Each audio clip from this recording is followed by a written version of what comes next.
Mic on. How's that? Is that better?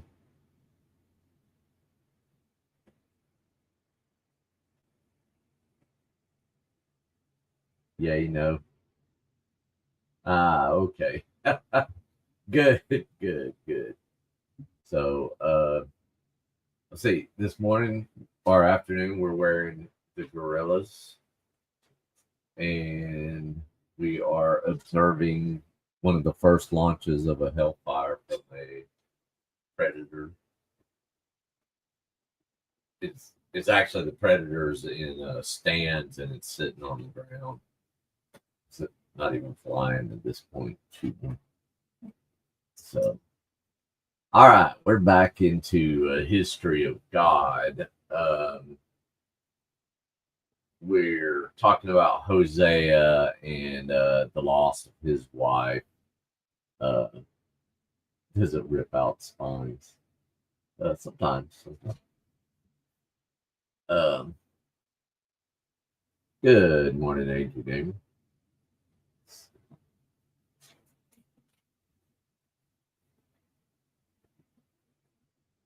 So, what was I going to say? Oh, Mr. Man got weighed today. He is 53 pounds of 4-month-old pup. Uh, Pray for me, please. He's going to be a monster.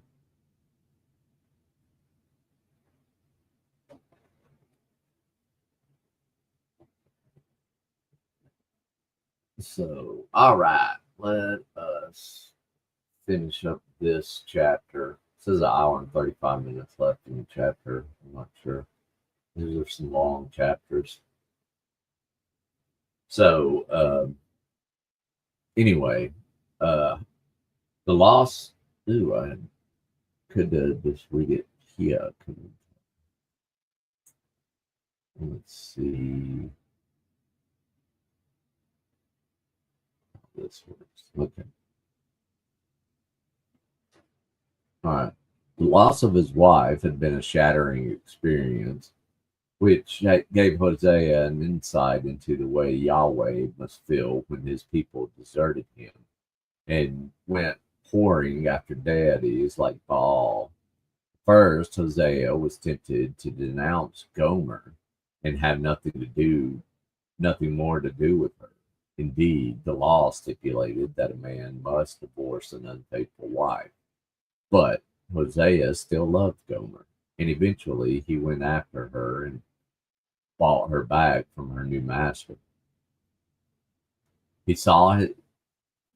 Cody, if you're listening, or this could be a point of discussion about, you know, straying from the law and what you do if you do stray from the law, because Hosea was required to divorce her and other consequences, but he didn't. He went after her and got her back from his new master. He saw his desire to win Gomer back as a sign that Yahweh was willing to give Israel another chance. When they attributed their own human feelings and experiences to Yahweh, the prophets were in an important sense creating a God in their own image. Isaiah, a member of the royal family, had seen Yahweh as a king. Amos had ascribed his own empathy with the suffering poor to Yahweh. Hosea saw Yahweh as a jilted husband who still continued to feel a yearning tenderness for his wife. All religion must begin with some anthropomorphism, a deity which is utterly remote from humanity, such as Aristotle's unmoved mover, cannot inspire a spiritual quest as long as this projection does not become an end in itself. It can be useful and beneficial.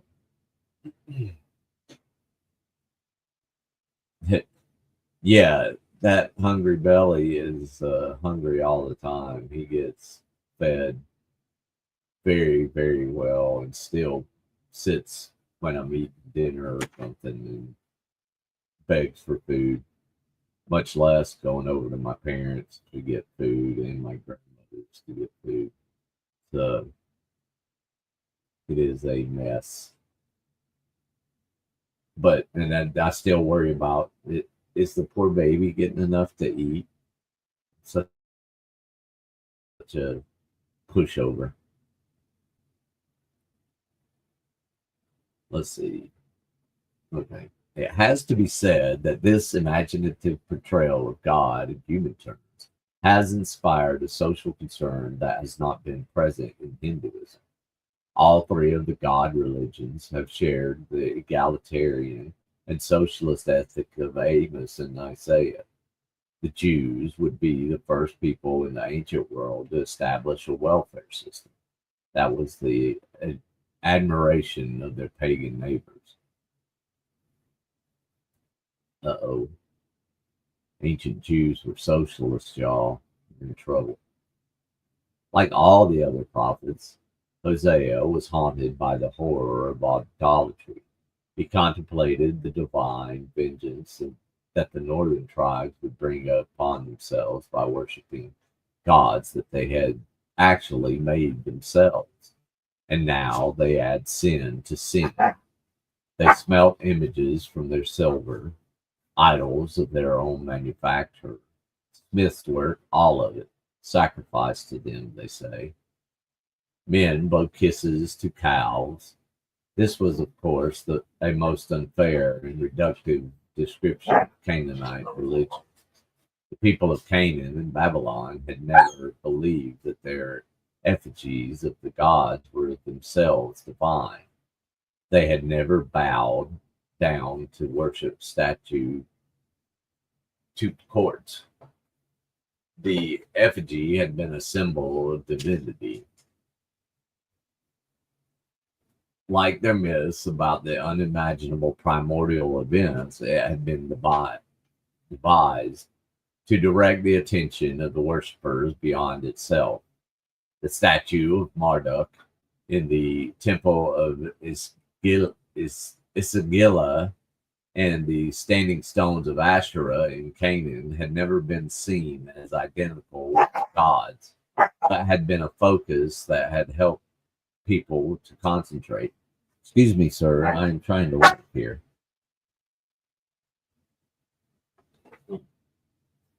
On transcendent element of human life. Sorry about that. Dog barks. Yeah, the prophets frequently jeered at the deities of their pagan neighbors with the most unattractive contempt. These homemade gods, in their view, were nothing but gold and silver. They had been knocked together by a craftsmanship in a couple of hours. They had eyes that did not see, ears that did not hear. They could not walk, and they had to be carted about by their worshippers. They were brutish and stupid, some human beings that were no better than scarecrows in a melon patch. Compared with Yahweh, the Elohim of Israel, they were Elohim, Elalim, nothings. The Goyim who worshipped them were fools, and Yahweh hated them.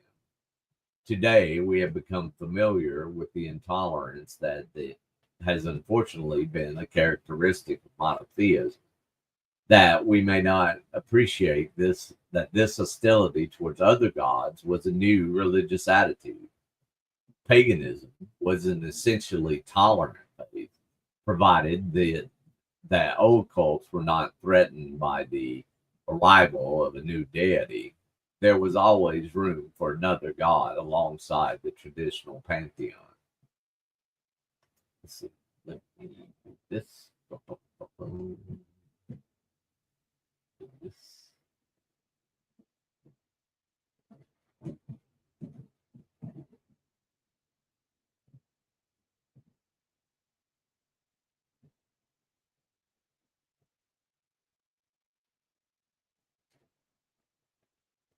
Okay.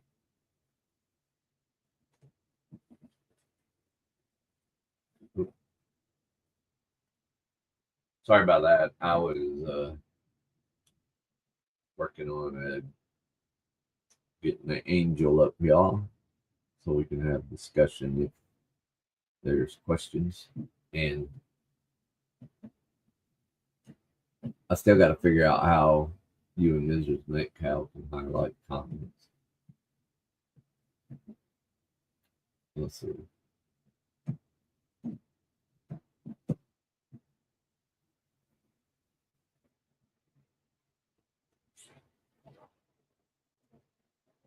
All right. Even where the new ideologies of the Axial Age were replacing the old veneration of the gods, there was no such vitriolic rejection of the ancient deities. We have seen that in Hinduism and Buddhism, people were encouraged to go beyond the gods rather than to turn upon them with loathing. Yet, the prophets of Israel were unable to take this calmer view of the deities they saw as Yahweh's rivals. In the Jewish scriptures, the new sin of idolatry, the worship of false gods, quote unquote, under false, inspires something akin to nausea. It is a reaction that is perhaps similar to the revulsion that some of the fathers of the church would feel for sexuality. So the reason I emphasize the quote on the false, remember I talked about in the cults of El, where El Elohim came from and stuff, that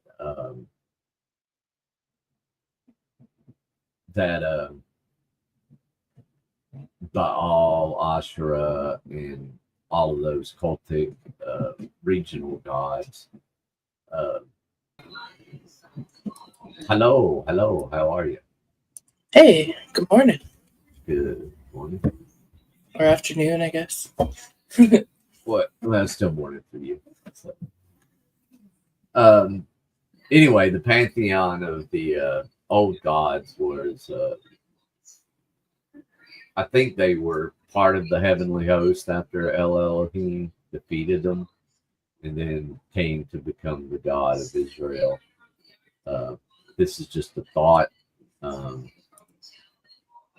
There's not much theological debate on it other than Mr. or Dr. Armstrong, I should say. But I don't know. But how do you feel about it? I mean, because it kind of goes along with the pagan religions, right? Yeah, it's something I've often thought of because there's so much information out there about other, um, lowercase gods, and it makes you wonder about how there's so much information about that. Right. And yeah, it's really And they could interesting. make up. They could actually make up the fallen, right? Yeah, Instead of it being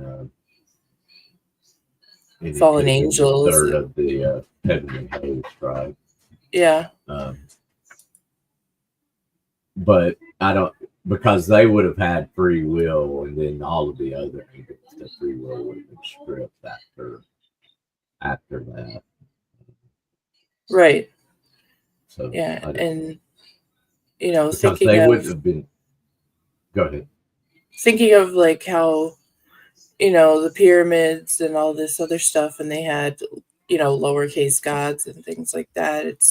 It makes sense if there was some type of Nephilim or angelic presence with some of those things. um, Maybe that sounds weird, but wait, you're frozen, I think.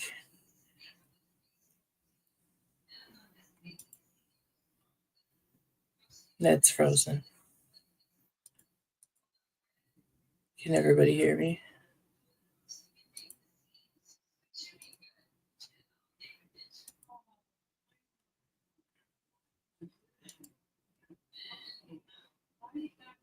Is it my show now?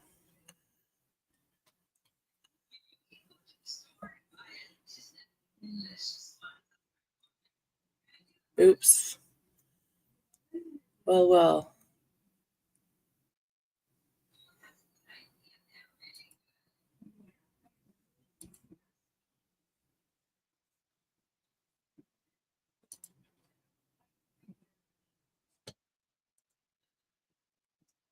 I'll be back in a minute.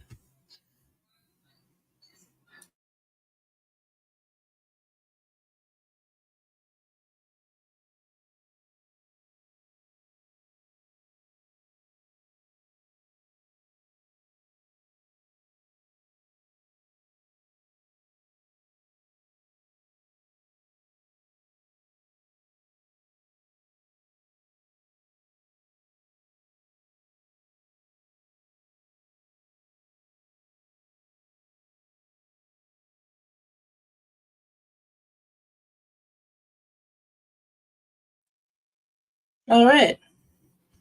What's up, everybody?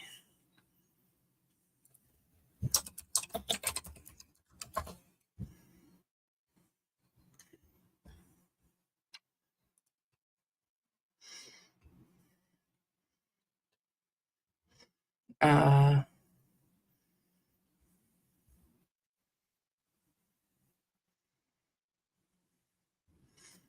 yep, his internet just crapped out. So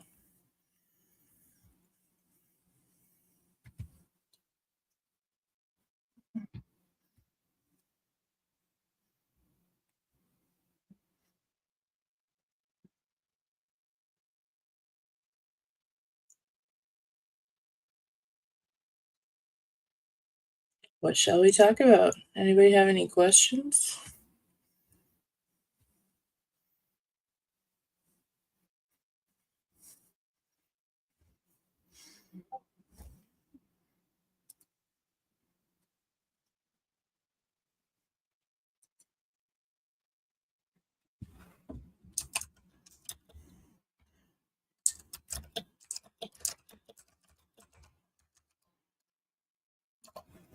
It looks like we're going to reschedule this for another time. Um,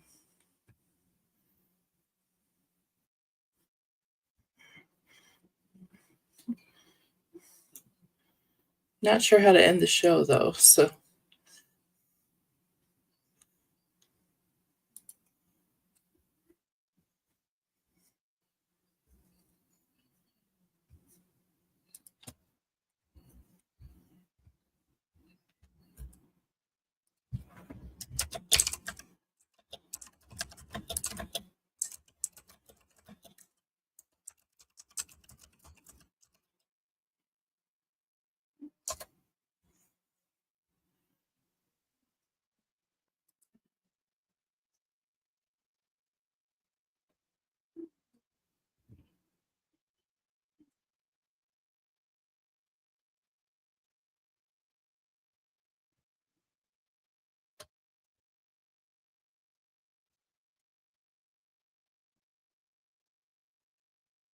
All right, everybody, have a good day. I guess I'm just gonna leave the studio.